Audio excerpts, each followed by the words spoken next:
अस्सलाम वालेकुम, good evening ladies and gentleman. उम्मीद करता हूँ आप सब ठीक होंगे।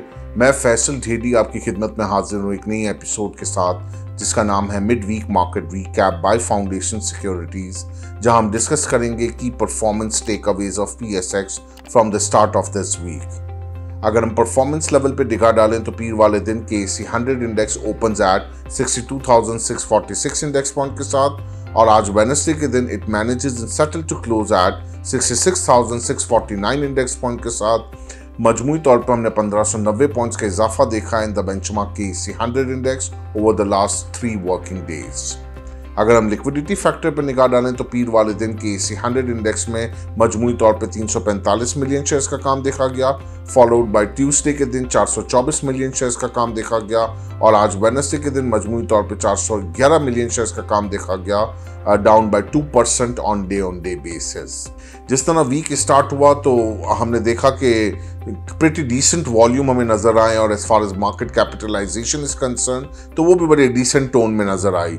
बहुत एग्रेशन नहीं रहा इस पूरे हफ्ते के अंदर। हमने देखा कि मार्केट दो पॉजिटिव टोन में बड़ी अच्छी चली है, लेकिन what I am trying to convey you is के बहुत एबनॉर्मल किस्म के वॉल्यूम्स नहीं रहे, या बहुत एबनॉर्मल किस्म की मार्केट के अंदर एक पार्टिसिपेशन नहीं देखी गई। अब तो मार्केट के लिए जो इंडेक्स लेवल हो गया है, जिस तरह हम 64 और 66 के बीच में हैं इस वक्त इंडेक्स के, तो 1000-1500 पॉइंट की वॉलेटिलिटी तो आपको मैटर ही नहीं करती है। It's just a blink of the moment कि फौरन ही आपका 500 पॉइंट ऊपर हो जाता है, 500 पॉइंट नीचे हो जाती है।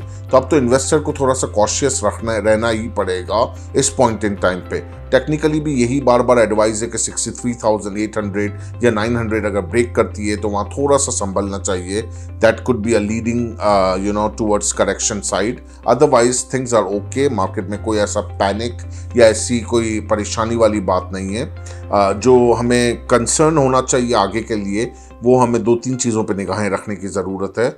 हमने देखा कि इस कैलेंडर ईयर का भी अनाउंस नहीं हुआ स्टेट बैंक की तरफ से, बट इसी माह के कहीं आखिर में जाके या फैब के स्टार्ट में कहीं जाके मॉनेटरी पॉलिसी का इनिकाद होगा, जिसमें मार्केट पंटर्स, मार्केट पार्टिसिपेंट्स ये एक्सपेक्ट कर रहे हैं कि there can be a small cut in the interest rate which can be just an icing on the cake for the market flavour as far as all the leverage stocks are concern. Second जो important point जिस पर निगाहें रखनी है वो है smooth process of the election. अगर ये इलेक्शन की मार्केटिंग कैंपेन बड़ी स्मूथ जा रही है और अगर वो चलती रहेगी कमिंग डेज में, जो हमें नज़र आएगा, तो फिर तो there is no panic at all. If there is something wrong which हम सिर्फ प्रेडिक्ट ही कर सकते हैं, अल्लाह ना करे ऐसा हो, बट अगर इस तरह की कोई चीज़ होती है इफ एंड बट्स के साथ, either way from the law and order situation या कोई डिले साइड के ऊपर, तो वो थोड़ा सा मार्केट के सेंटिमेंट्स को डीरेल करने में हेल्प कर सकता है। ठीक है। और थर्ड और जो इम्पोर्टेंट पॉइंट है वो हमारा है result season. Result season due है आफ्टर दिस मंथ। हम देखेंगे कि जनवरी के एंड से रिजल्ट सीजन आने रिजल्ट कंपनीज अनाउंस करना शुरू कर देंगी और सीजन ऑन हो जाएगा। उसमें ये देखना है कि कौन सी कंपनीज फुल ईयर पे हैं, कौन सी हाफ ईयर पे हैं, किस में डिविडेंड्स आने हैं। तो उसमें जो लाइमलाइट में रहेंगे सेक्टर्स वो बैंकिंग स्टॉक्स रहेंगे, क्योंकि बैंकिंग का फुल ईयर है दिसंबर क्लोजिंग।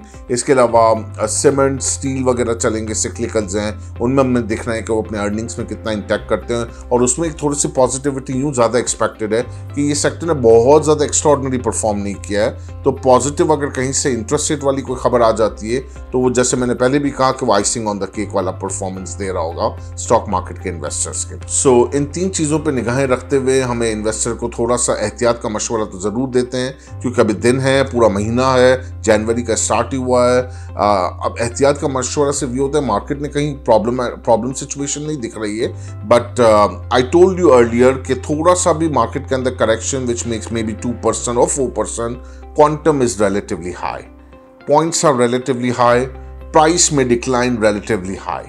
तो उसका जहन में रखना होगा कि ये एक अब यहाँ से ऑनवर्ड्स इन चीज़ों पे ध्यान रखना होगा कि बढ़ेगी भी तो भी उसका क्वांटम ज़्यादा हो सकता है और घटने का भी क्वांटम ज़्यादा हो सकता है, क्योंकि ऑलरेडी हमारी मार्केट लो को बनाने के बाद भी 5000 पॉइंट ऊपर है।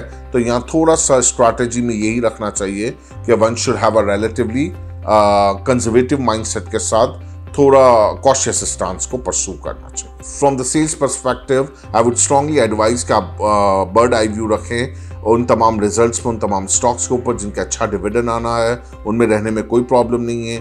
ENP जिसमें ऑलरेडी स्टोरी मौजूद है गवर्नमेंट एंड पे सर्कुलर डेट के रेजोल्यूशन को लेके, डिविडेंड प्लग इन मैकेनिज्म अगर IMF अप्रूव हो जाता है और फॉर्मली नोट हो जाता है तो फिर ये एक अच्छी स्टोरी डेवलप करेगा। तो ENP सेक्टर हमेशा ये कमिंग डेज में लाइमलाइट में रहेगा।